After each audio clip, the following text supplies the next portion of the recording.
The wine glass shakes in my hand as I scroll through Instagram one more time. My brother's post stares back at me. Just family this year. 8 smiling faces around mom's antique dining table. The table I refinished last spring. I feel sick. The untouched food on my table fills the room with cinnamon and vanilla. 8 place settings. 8 chairs. 8 stockings on the mantel. Each one embroidered by me over the years. 8 years of hosting Christmas Eve. 8 years of coordinating everything. 8 years of my home being the center of it all. Until tonight. I zoom in. There's mom's pecan pie. She taught me that when I was 12. I taught Jessica after. Grandma's punch bowl, filled with my cranberry wassail. Even the lace tablecloth, the one I've been tearing the attic apart looking for.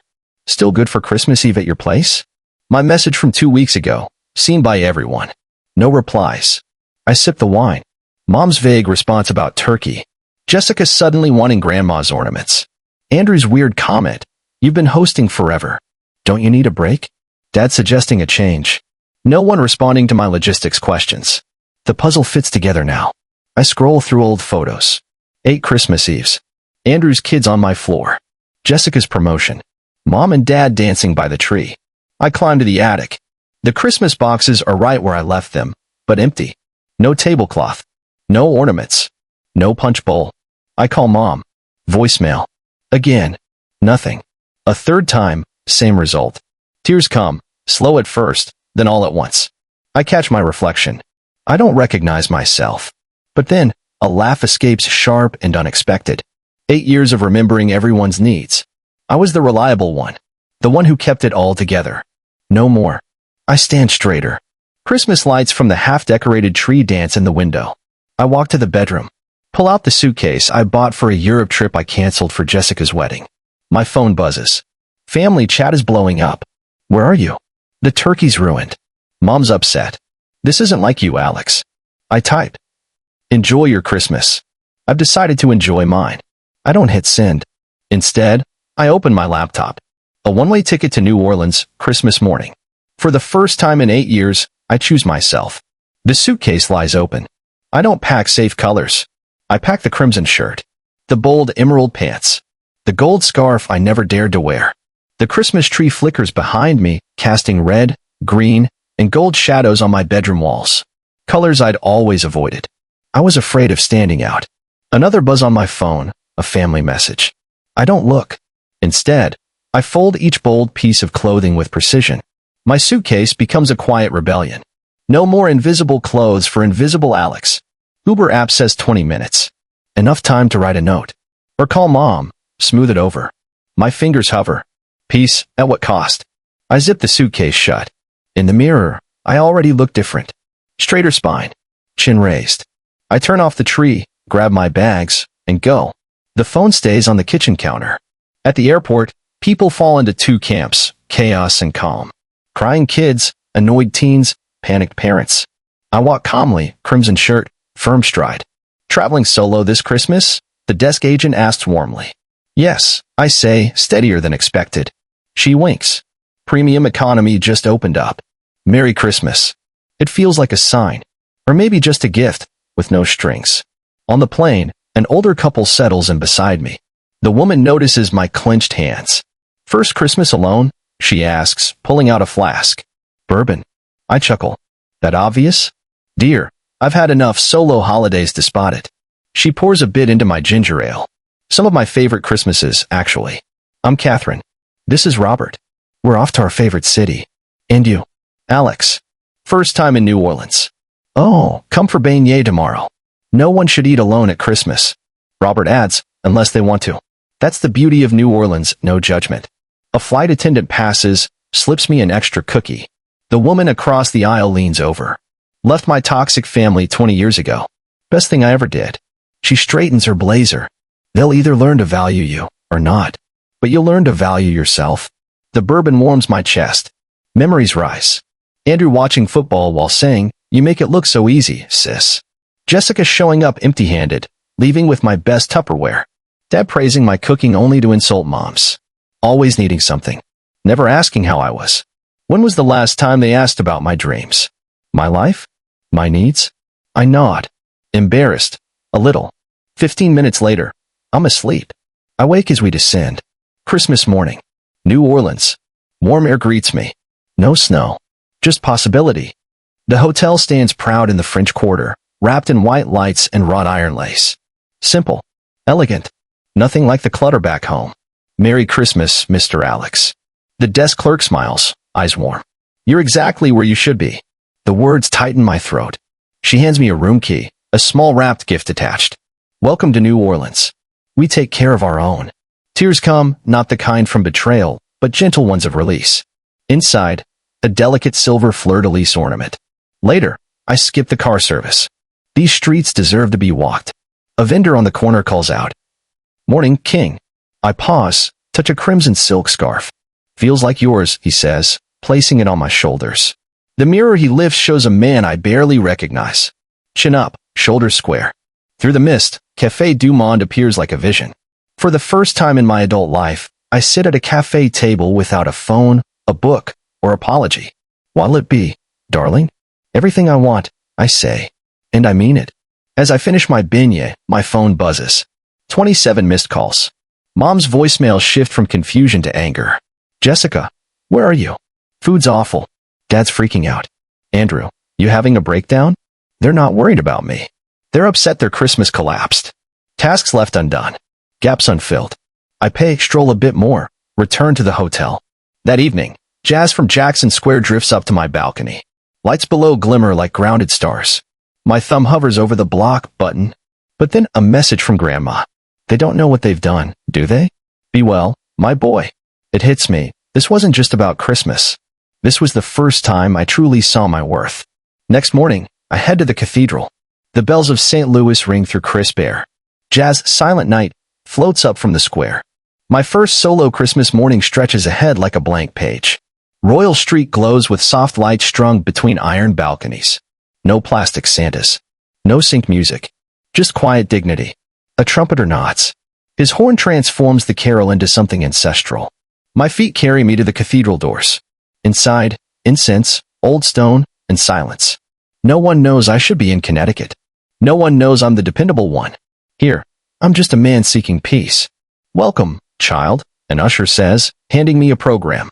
No pity, just kindness. The pew creaks.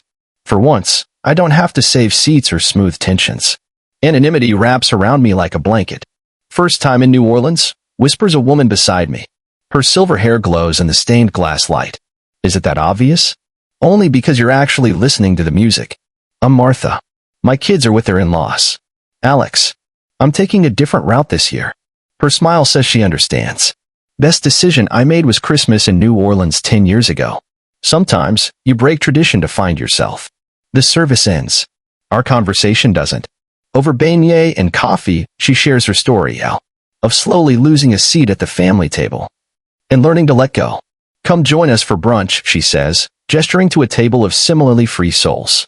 We're all refugees from someone else's Christmas, Martha says. The waiter arrives with a bottle of champagne, uncorked with flair. On the house, he grins. The chosen family this Christmas. My phone vibrates again. Names flash on the screen. Dad, Mom, Jessica, Andrew. The messages stack like snow. This behavior is extremely disappointing, Alex. The kids keep asking where Uncle Alex is. How do I explain this to them? You're ruining Christmas for everyone. Is this because of your breakup last year? We're worried about you, bro. The old me would have jumped to respond. Apologized. Fixed things. Taken the blame. I silenced the phone and put it away. Later, watching a painter in Jackson Square, Martha asks, how long have you been carrying them all? Truth rises unfiltered. Since I was 12. Mom was overwhelmed. Dad was distant. Someone had to hold it together. If I just worked harder, gave more, planned better, maybe they'd finally. See you. Martha finishes. Yeah. Tears sting. You know what's hardest about putting down a heavy load? She takes my hand. Realizing you never had to carry it in the first place. I'm not responsible for their happiness. The words taste strange. But right. The artist looks up. Freeze. I paint people in moments of truth. And you, my friend, are in one right now. Back at the hotel, a text pings. I don't check it. Instead, I sign up for a 2-day cooking class. Dinner reservation for one at Brennan's. Jazz club tickets through New Year's. A call to my office. Family emergency. I need another week. Simple. No justifications. That night, scrolling through photos, I see them differently. I delete what doesn't bring joy. Keep only what's real. Dad teaching me to drive. Baking with Mom. Jessica's graduation. Andrew's kids in my yard. I type a message to the family group. I'm safe. I'm well. I've taken this Christmas for myself. I'll be in touch when I return. Replies flood in. I mute the thread. Sleep takes me quickly. Morning. A knock on the door. The desk clerk hands me a package. Inside, Grandma's Christmas brooch. A note in her firm hand. I left my family for 3 months when I was your age. Best decision I ever made. They'll learn. Love, Grandma. I trace the silver curve. This isn't rebellion. It's inheritance. Choosing myself doesn't come from defiance. It comes from a legacy of truth. Love shouldn't cost you yourself. Thanks, Grandma. I whisper. Next day in class, the roux bubbles. My wrist moves in a practiced figure eight. The scent is rich, familiar, but evolved. Stop. Chef Antoine shouts. Look what you've made, curry. I pause. The roux is copper. Deep. Complex. Just like me. Perfect instinct, Chef Antoine said, bending over my pan. You've been cooking for others too long. Time to cook for yourself, non? A laugh escaped, not a polite chuckle, but something real, loud, and free. After class, I met Martha. Save some of that joy for tonight, she called from the next station. Their holiday crew had a nightly ritual. Each of us shared one thing we did that day purely for ourselves. The French Quarter felt like home. Shopkeepers greeted me by name. Morning, Mr. Alex. Those earrings suit you, said the antique dealer. My phone buzzed. Jessica's voicemail. I hesitated, then played it. It's been awful without you. The turkey was dry. No one knew which gifts were for who. Mom keeps crying. I never realized how much you actually did. More messages followed. Mom confessing the casserole burned. Dad mumbling, your sister just doesn't have your touch. Andrew admitting he couldn't handle the boys. A text from Grandma. They're learning what you really did. About time. Next class, my roux bubbled copper. I diced onions, celery, peppers, no tears. Small win. That night, Grandma called. You sound different. I am different. Good. Say what you need. It wasn't the party. They could have asked. Instead, they took, like always. They took because you let them, she said gently. Sometimes love needs teeth. I touched the brooch on my chest, her gift. I'm not ready to talk to them. Then don't. Click. Group message. Jessica again. We're flying to New Orleans. All of us. We'll make it right. I typed. No. I'll see you when I return as planned. But this time is mine. Please respect that. The silence that followed felt like peace. Later, walking by a shop window, I stopped. My reflection stood taller. Shoulders relaxed. Red scarf bright against my shirt. Grandma's brooch catching light. You've changed, said the street artist. Look. 2 sketches. One tight, searching, strained. The other calm. Free. I'll take both, I said. That night, curled up in the hotel chair, I opened my laptop. An email. Flight to Santa Fe for Easter confirmed. Another family gathering I always managed. Not this time. My journal lay open beside me. Each page, a line drawn in firm, clear ink. Another dinner with Martha, who lived closer than I thought. A cooking class I might host, not out of duty, but joy. Ground rules for future family gatherings. Gifts should be given, not expected. 20 minutes later, my phone buzzed. Return flight confirmed. 2 days left before I returned to my old life with new rules. Martha's voice echoed from dinner. You set the price of admission to your life now. I packed. No peacekeeper grace. Bright colors. My cookbook, for me, not for others. 2 wrapped sketches. And that question again. Would I fit back into my old life? Didn't matter. That life would have to fit me now. The sun stretched across my final balcony morning. Journal open. Coffee half finished. 8 years of expectations. 8 years of shrinking to accommodate others. Martha's number glowed under real family. Grandma's brooch gleamed against my red scarf. Freedom looks good on you. I whispered, thank you, and called my cab. 10 minutes later, the driver arrived. He glanced at me in the mirror. I held his gaze, surprised by the calm I saw in myself. On the plane, I slept. Woke up as we landed. Home looked exactly the same. Frozen in time. Garland half hung. Table still set for 8. Spoiled food marking time. 3 gift baskets on the porch. Plastic apologies rustling in the wind. Mrs. Chin next door watered flowers. They came every day. Your mom cried on Tuesday. I nodded. Fit the key. The door clicked shut behind me, sealing my quiet. I had 47 minutes to shower and change. Mom's text warned they were coming, invited or not. They arrived 10 minutes early. Mom carried her famous make-peace lasagna. Jessica's eyes were puffy but perfectly made up. Andrew, silent, hands in pockets. Dad, hung back by the car. Come in, I said, calm. But I won't be serving anything. Mom paused at the dining room. The table sat untouched, chairs like silent witnesses. Jessica gasped. We were so worried. No one knew where you'd gone. We thought you had a breakdown. I pulled out my journal. Tabs marked in color. That's what you assumed, isn't it? That dependable Alex finally cracked under the weight none of you noticed. Andrew stepped forward. Look, we get it. You're upset. But just vanishing, that's not healthy. Maybe talk to someone. Dad added. Sure, we could have done things better, but 8 years, I said. Flipped a page. 8 years coordinating schedules. Remembering your allergies. Your gluten-free needs. Your sodium limits. I flipped again. 8 years of storing decorations, updating recipes, and buying backup gifts in case someone brought an unexpected guest. My voice stayed even as I read each journal entry aloud. Years of unspoken resentment, now bullet points with dates. The air thickened with every page. I don't need an apology, I said, closing the journal. Meeting their eyes one by one. I need change. Mom placed her casserole on the coffee table, twisting her wedding ring. Sweetheart, we never met. I'll host when I choose to, not by default. Assumptions are no longer acceptable. I give what I receive. My time and effort are valuable. Treat them that way. I touched Grandma's brooch, drawing strength from its familiar weight. I love you. But I love myself, too. Silence. Until Jessica's mascara finally smudged with real tears. I wanted to be like you, she whispered. Not replace you. You always made it look so easy, so perfect. But it wasn't that simple, was it? I asked. No bitterness. Just curiosity. The turkey was raw.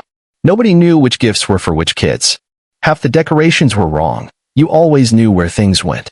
She looked up, cheeks streaked. How did you do it every year? You shouldn't have to, came a voice from the door. Grandma, framed in winter sunlight. My anchor. Her brooch gleamed at her collar. Alex hosted 8 years. I think the rest of you can manage the next 8. Mom gasped. Dad froze. Andrew straightened like a schoolboy. I'll host next year, Jessica said, standing up straighter. With Alex as the guest of honor. And I'll label the gifts right. We had no idea how much you did, until it all fell apart, Mom whispered. She reached for the casserole, then stopped herself. We just assumed. That's the problem, Grandma said, settling into my favorite chair. All the assuming. All the taking. None of you ever thought to ask what it cost. The same family that left me out now couldn't imagine celebrating without showing appreciation. I touched the brooch again, its warmth steady in my hand. Things would be different. Or they wouldn't happen at all. I held my boundaries. And over time, they adapted. A year later, things were better. The smell of turkey filled the air. But for once, I wasn't checking the oven. Mom and Jessica cooked together. Their aprons matching. Cranberry stained. Andrew led a game with his kids, no football in sight. I lifted a glass and caught my reflection in the window. No more beige and gray. A jewel-toned shirt. Grandma's brooch catching light. Last year, I sat here alone, scrolling through betrayal. Now, Dad passed with a tray of drinks, sleeves rolled up, serving instead of being served. I could almost hear Martha's voice from the kitchen island. Don't even think about helping. And she'd be right. You've done enough hosting, Jessica said, hands sticky with sweet potatoes. That recipe from your New Orleans class changed everything. Mom paused at the stove. Will you teach me the beignet next time? The ones you made were better than mine ever were. I took a long sip of wine, savoring the request. I'd love to. Next time. The front door chimed. Roots are here, Dad called. Grandma swept in all elegance in winter white. Her eyes found mine. Approval shone. This, she said, taking in the scene, is how Christmas should look. Everyone doing their part. Andrew raised his glass. A toast to Alex, who taught us how to appreciate each other. Sometimes a wake-up call is the best gift. He touched my eyes. Jessica, once competitive, now asked about my travels. Mom leaned close during dessert. I raised you to give too much. I'm sorry. My home felt different now. Not a burden center. A space for laughter. Connection. And finally, being seen. Later, I stepped onto the porch, sent a quick text to Martha. They finally understand the price of admission. Through the window, I saw my family clearing dishes, unprompted. Laughter, clinking glass, music. All without sacrifice. Inside, they talked summer plans. Paris. Jessica asked, "Going solo again?" "Solo," I said, no apology. "But I might need company for the province cooking class after." "Then you'll teach us," Mom added, not an order. A request. Grandma smiled across the table. She'd seen the transformation. Her fingers traced the family recipe book, every entry credited, every story told. The Christmas tree light shimmered across my chest as I pinned on the brooch. Stars on the ceiling. Not like last year's cold, half-decorated mess. Grandma took my hand. "Freedom looks good on you," she whispered. I squeezed back. Last year, I chose myself. This year, my family finally chose to understand me. The gift wasn't just walking away. It was choosing myself again, every day since. And knowing this truth. I'm not who I was that Christmas Eve. And neither are they. Because now we all know. The price of admission into someone's life is respect, reciprocity, and the courage to change.